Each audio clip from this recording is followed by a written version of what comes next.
हमारे मुल्क में पाकिस्तान में अगर सेक्स बोल दिया जाए ना, हाय ये क्या गंदा बेहुदा अल्फाज, सेक्स बोल दिया, सेक्स क्यों करते हुए तो शर्म नहीं आती तुम लोगों को?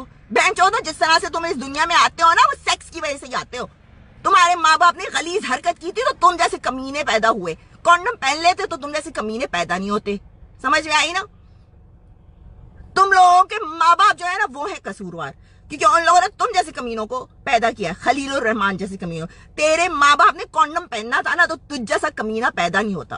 तेरी गांड इस वजह से यहाँ आसमान पे चढ़ी हुई है क्योंकि तू थोड़ा फेमस हो गया है, दैट्स इट। थोड़ी सी फेम क्या मिल गई है, दैट्स ही है।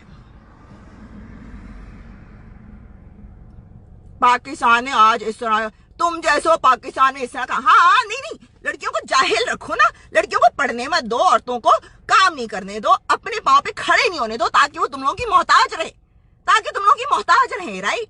लड़की पढ़ने चली जाएगी तो उसको समझ में आ जाएगी कि उसके लिए क्या बेहतर है, क्या नहीं बेहतर है।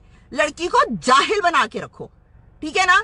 तुम जितने यहाँ पे मेरे को लानतें भेज रहे हो ना, जितने यहाँ पर बेशरम बेहुदा, काश खुदा इन लोगों की सबकी गांड में ना 2-2 डंडे प्लीज कोई आके दे दे, क्योंकि इनका जिस्म है और इनकी मर्जी तो है नहीं, ठीक है ना? तुम लोगों का जिस्म है, तुम्हारी मर्जी नहीं है ना, तो आके ठोकने दो ना किसी को अपने आके अपनी गांठ पे।